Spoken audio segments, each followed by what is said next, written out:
teman-teman, kembali lagi di channel saya Maria Davina. Ini adalah video pertama storytelling saya, karena dulu video yang saya buat itu kan nyanyi-nyanyi. Sekarang adalah video storytelling, jadi biar nggak bosan itu ganti-ganti video.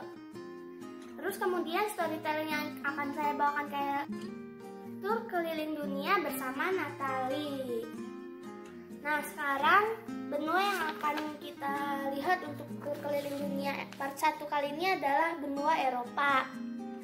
Dengan lebih dari 40 negara, Eropa terbentang dari kawasan es Arktik di utara hingga tepi laut Mediterania di selatan, serta Kepulauan Britania di barat, terus ke pegunungan Ural di timur.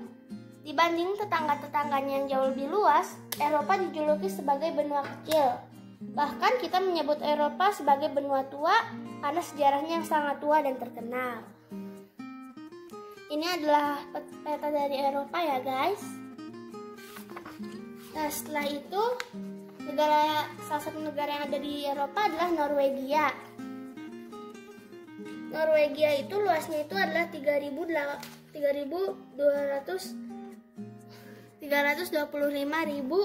km persegi. Populasinya adalah 4,5 juta orang. Lalu kemudian memiliki ibu kota yang bernama Oslo. Bahasanya adalah Norsk, Finnish, dan Sami. Ekonominya adalah minyak dan gas alam, perikanan, industri kayu, dan konstruksi kapal. Terus kemudian ini, negeri Skandinavia. Wilayah luas yang mencakup bagian utara Eropa disebut Skandinavia. Terdiri atas Islandia, Norwegia, Swedia, Finlandia, dan Denmark. Lalu kemudian sepanjang garis lingkar kutub. Daerah utara Norwegia dilintasi garis imajiner. Sepanjang garis lingkar kutub. Daerah utara Norwegia dilintasi garis imajiner atau garis lingkar kutub. Di kawasan es ini, suhu sering mencapai minus 30 Celcius. Salju menyelimuti hampir sepanjang tahun. Matahari tetap di atas horizon selama musim panas, disebut juga matahari tengah malam. Jadi matahari itu nggak terbenam selama 6 bulan berturut-turut. Terus hidupnya gimana ya? Suku Sami tinggal di daerah ini. Mereka berternak rusa untuk diambil daging dan kulitnya. Lalu kemudian ribuan fjord.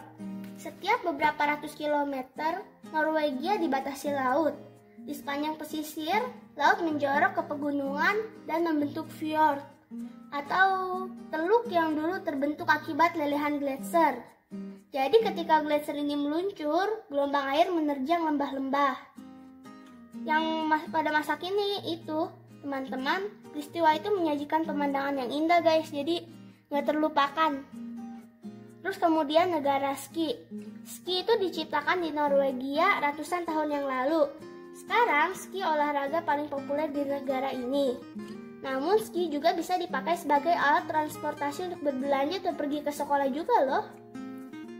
Kayu lagi di mana-mana kayu. Seperti tetangganya Swedia, Norwegia dipenuhi pepohonan birch, pinus, dan cemara yang indah. Pohon-pohon ini ditebang dan kayunya digunakan untuk membuat rumah, mebel, mainan, dan kertas. Zaman dulu untuk menebang pohon mereka lebih suka menggunakan gergaji. Nah, lalu kemudian selanjutnya adalah Kerajaan Inggris. Jangan tertukar ya, istilah Pulau Britania Raya berkaitan dengan gabungan pulau-pulau dalam kurung terutama Britania Raya dan Irlandia. Britania Raya adalah pulau terbesar di antara pulau-pulau ini. Sementara Kerajaan Inggris mencakup Inggris, Wales, Skotlandia, dan Ulster atau Irlandia Utara. Luasnya adalah 245.000 km persegi. Populasinya adalah 59 juta orang. Ibu kotanya London, dan kota besar lainnya adalah Manchester, Birmingham, Liverpool, dan Glasgow. Bahasanya adalah Inggris, Wales, dan Gaelic. Ekonominya adalah pabrik, bank dan jasa keuangan, pertambangan, minyak lepas pantai, dan industri kimia. Ini adalah petanya ya guys. Nah, lalu kemudian kita akan berangkat ke London. London adalah aglomerasi terbesar Eropa. Luasnya lebih dari 100 km. Kecuali minggu pagi pada saat orang-orang beristirahat, trotoar senantiasa hiruk-pikuk dan jalan dipadati kendaraan. Suatu hari nanti orang pasti harus membayar jika ingin berkendara ke pusat kota. Nah, lalu kemudian ada Stonehenge. Semua orang pasti pernah mendengar situs bersejarah ini. Salah satu yang terkenal di dunia.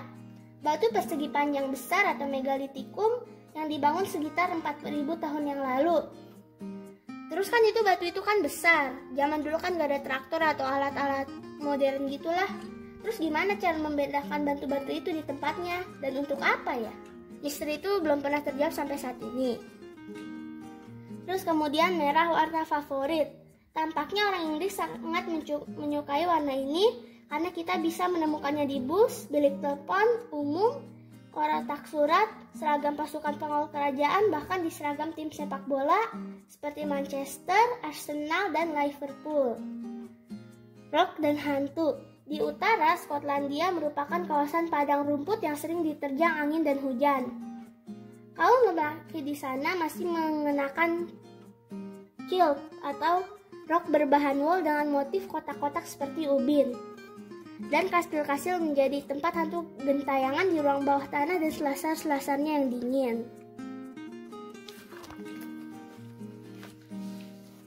Lalu kemudian kita akan lanjut ke negara Prancis. Oke teman-teman, kita akan lanjutkan pada pertemuan selanjutnya. Bye-bye.